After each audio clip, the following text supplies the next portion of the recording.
she said. "I've been secretly filming us in the bedroom for memories. Don't worry, it's private." And for a second, I actually believed her. I wanted to. Because the alternative, the idea that someone you love could betray you like that, was too insane to process. My name's Ethan. I'm 31, and until a few months ago, I thought I was in a normal, happy relationship. My girlfriend, Samantha, was 29. We'd been together for 2 years, living together for almost 9 months in a small apartment outside Portland. She worked in social media marketing, one of those always-in-line types. She'd film everything: brunch, sunsets, our dog sleeping. I used to find it kind of cute, her obsession with capturing life. Turns out, she was capturing more than I ever agreed to. Last Tuesday started like any other day, except I was homesick with the flu. I'd been half asleep on the couch when my laptop died. Hers was sitting on the nightstand, so I grabbed it. We shared passwords, nothing to hide, right? Chrome opened automatically, her email already signed in. That's when I saw it. A small notification at the corner of the screen. Asterisk, asterisk, payment processed. $842.10 from FanVault Premium. Asterisk, asterisk, at first, I figured it was work. Samantha managed influencer accounts sometimes, and FanVault sounded like one of those subscription platforms. But curiosity got the better of me. I clicked the link, and my stomach dropped so hard I thought I might pass out. It opened to a creator dashboard. Banner image. Our bedroom. Same grey wallpaper. Same lamp I bought from IKEA. Same sheets. Username, asterisk, asterisk, Sweet Sam Secret. Asterisk, asterisk, subscriber count, 217. I froze. For a long minute, I couldn't move. I clicked into the video library. There were dozens, no hundreds of clips, each with timestamps going back 6 months. Every single one of them was us, the titles blurred together. Asterisk, he doesn't know I'm filming. Morning, fun, secret, catching him off guard. Asterisk, I could see myself sleeping, kissing her, being intimate in moments that were supposed to be ours, private, sacred. My brain shorts. My stomach turned. I remember stumbling into the bathroom and throwing up. Then I just sat on the cold tile floor, staring at nothing, trying to breathe. I wanted to believe there were some explanations, some misunderstanding, but deep down, I knew what this was. Samantha had been secretly filming us, uploading those videos, selling them. It felt like being stripped naked in front of a crowd I didn't know existed. Like every boundary I had was torn apart. When she got home that evening, I was still sitting on the couch, laptop closed, numb. She smiled when she walked in. "Hey, baby, you feeling any better?" I looked up at her, and something in my voice must have scared her, because she froze mid-step. "Samantha," I said quietly, "we need to talk." She put her purse down slowly. "What's wrong?" I opened the laptop, turned the screen toward her. The creator page was still open. "Explain this." Her face drained of color, then flushed red, then white again. You went through my computer. You've been filming us without my consent," I said, "and posting it online. It's not what it looks like."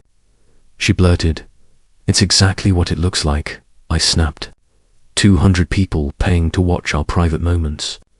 Tell me that's not what it looks like. She started crying, hands trembling. "I was going to tell you.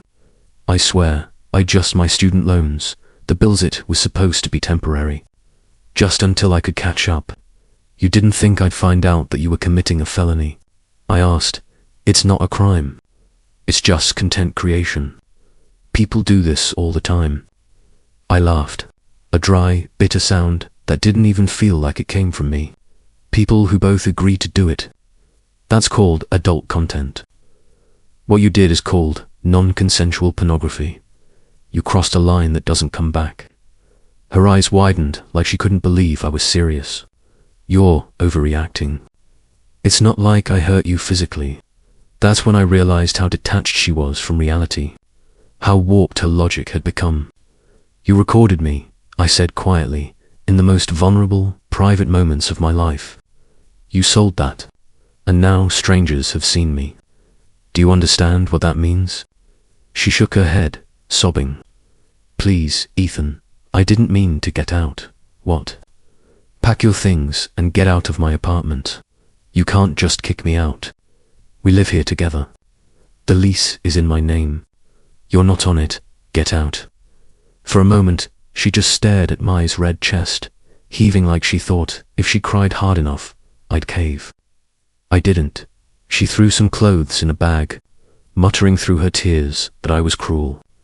That I was throwing away 2 years of love over nothing. When the door finally closed behind her, I just sat there, shaking. Then I called a lawyer. His name was Mr. Harris, mid-50s, grey suit, calm voice.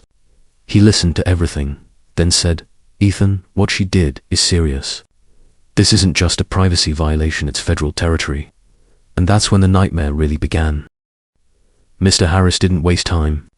The next morning, I met him in his downtown office, polished wood desk, wall of law books, the smell of stale coffee and paper. I handed him my laptop, still open to the FanVault page. He scrolled through silently, jaw tightening as he clicked from one tab to another. Finally, he looked up. Ethan, she's in deep trouble. What your girlfriend did, that's not just unethical, it's criminal. He listed the charges out loud, his tone heavy: unlawful surveillance, wire fraud, distribution of intimate images without consent. Then he added something that chilled me, and since she made money from it, this qualifies as interstate commerce. That means we'll likely involve the feds. I didn't say anything. I couldn't. My mind kept replaying her voice. It's private. Don't worry. Harris drafted a cease and desist letter to FanVault that same day, demanding immediate removal of all videos and full disclosure of the account's earnings. By the next afternoon, the response came back. The content was removed, and the statement was jaw-dropping. $33,672.14. Earned in 6 months, $30,000. From me, I felt sick all over again. Not just because she'd done it, but because she'd profited off something that was supposed to be love.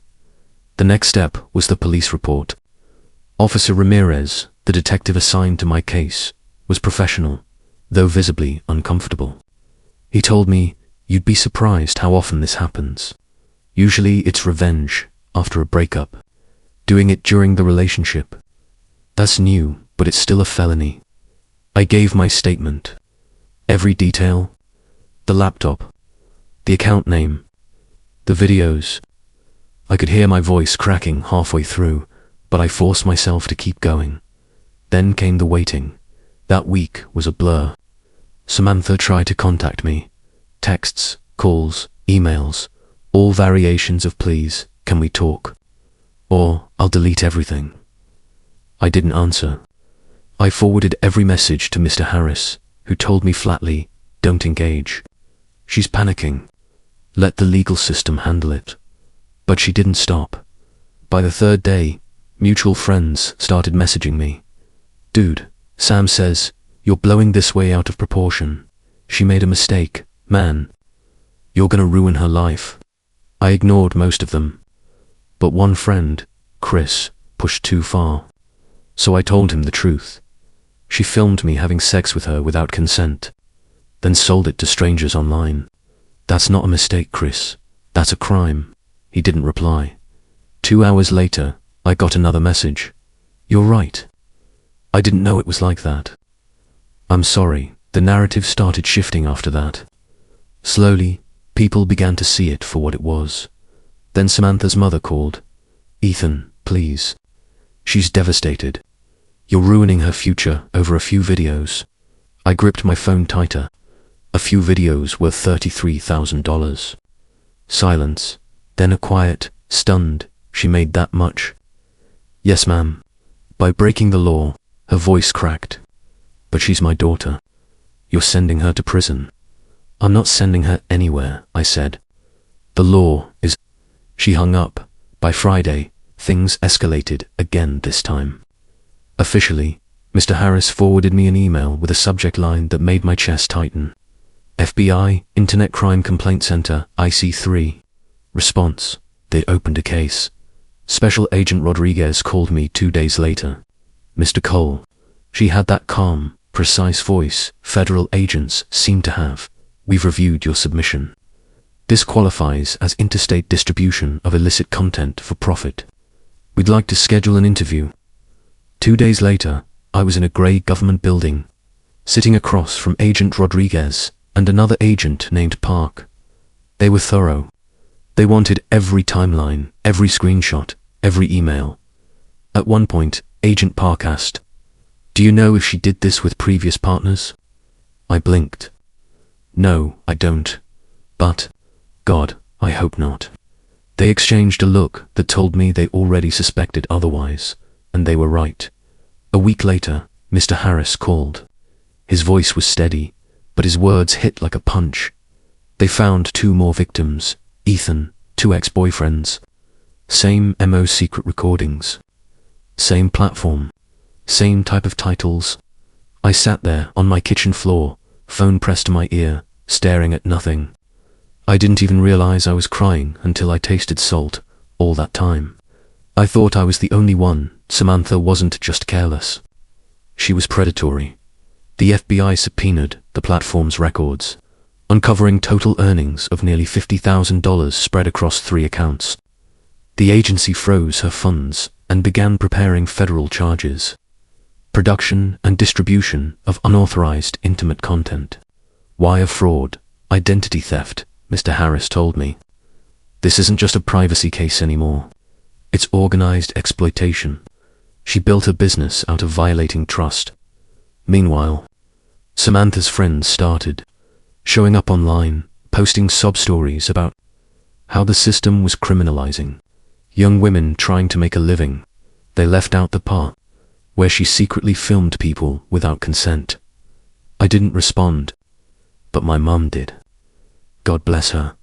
She commented under one of the posts, "This woman committed multiple felonies against my son. She didn't make a living. She made victims." That post disappeared within an hour. Still, Samantha wouldn't stop trying to reach me. One night, I opened my email to see, from Samantha T. Subject: "Please, Ethan, I know I messed up. I'll pay you back every cent. I'll delete everything.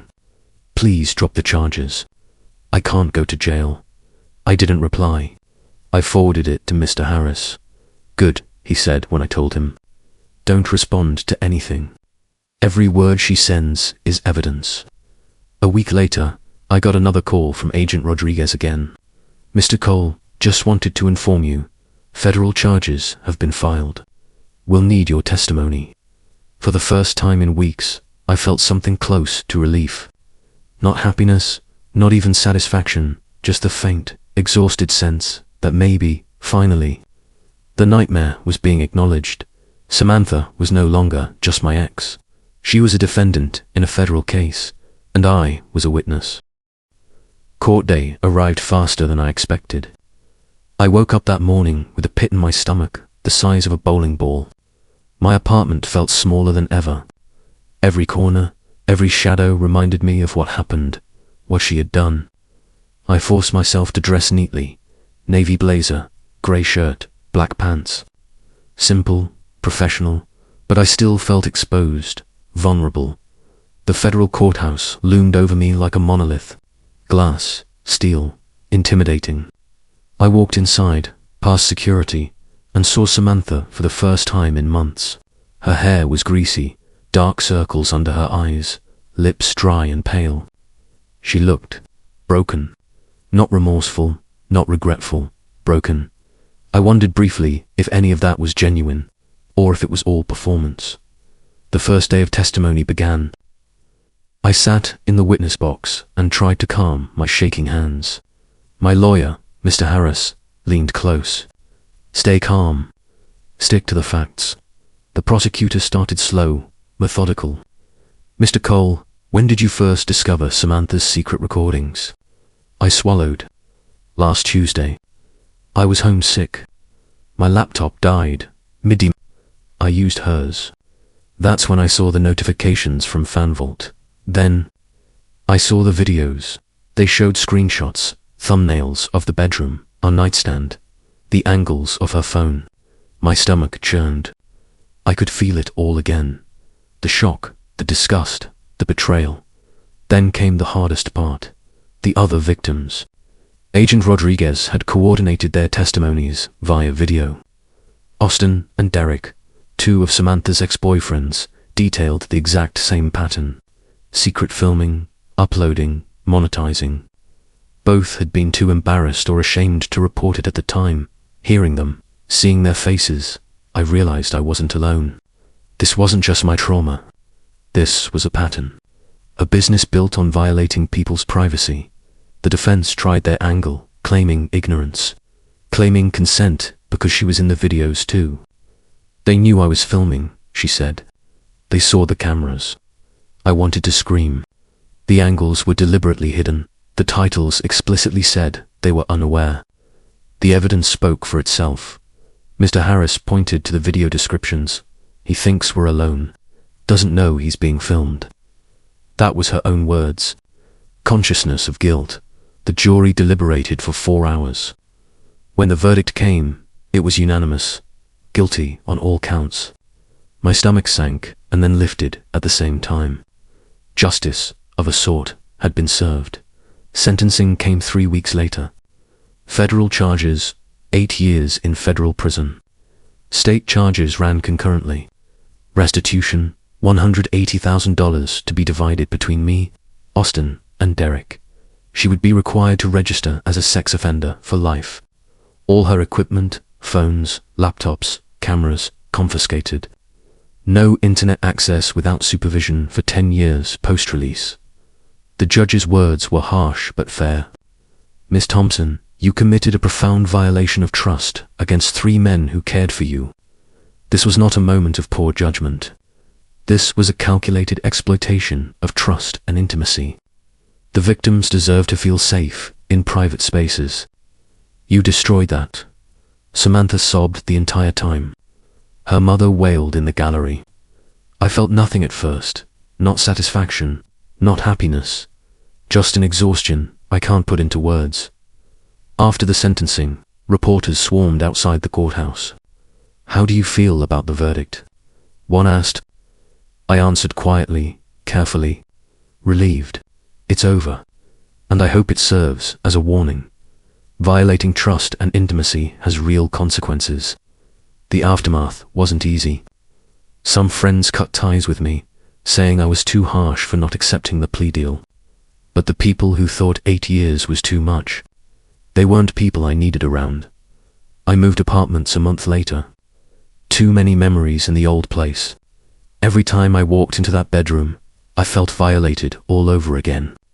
The new place was smaller, but safer. No cameras. No fear. Therapy helped. Slowly, my therapist explained that trust issues, hypervigilance, anxiety around intimacy, all of that was normal given the violation I experienced. My dating life became complicated. I tried opening up to someone new, only to sabotage it myself because I was waiting for the other shoe to drop. Then, weeks later, I received a letter from Samantha, forwarded through the prison system. 3 pages of apologies, explanations, and claims that she was getting help. I read it once, then shredded it. Maybe someday I'll forgive her. But today wasn't that day. Today, I had to focus on me, reclaiming my life, my privacy, and my sense of safety. The legal system moved, slowly, painfully, but it worked. Samantha would carry the consequences of her actions forever. Whether that felt like justice? I didn't know, but accountability was enough. For now, and for anyone reading this, if you ever find yourself in a similar situation, report it. Don't let embarrassment or fear stop you. Your privacy is worth fighting for. I almost didn't. I almost stayed silent. And if I had, she would still be profiting off of me. Life doesn't stop for betrayal. It moves forward, cautiously, painfully, but forward. And that's what I intend to do. After the trial, Samantha was gone, and my life slowly began to rebuild. I moved to a new apartment, smaller, safer, with no cameras, no trace of the past. Therapy helped me deal with my trust issues, anxiety, and fear of intimacy. The settlement I received covered the damage and brought some justice, but it did not erase the betrayal. Meeting Austin and Derek, her other victims, reminded me that I was not alone, and that speaking up was important. Samantha's sentence remains 8 years in federal prison, a life sentence for sex crimes, and the confiscation of all her equipment. The law held her accountable. I tore up the letters she sent from prison. I still couldn't forgive. My focus was on regaining my privacy, my boundaries, and control of my life. This experience taught me, privacy is sacred, consent is non-negotiable, and standing up for yourself is important. Life goes on, slowly, carefully, but it goes on.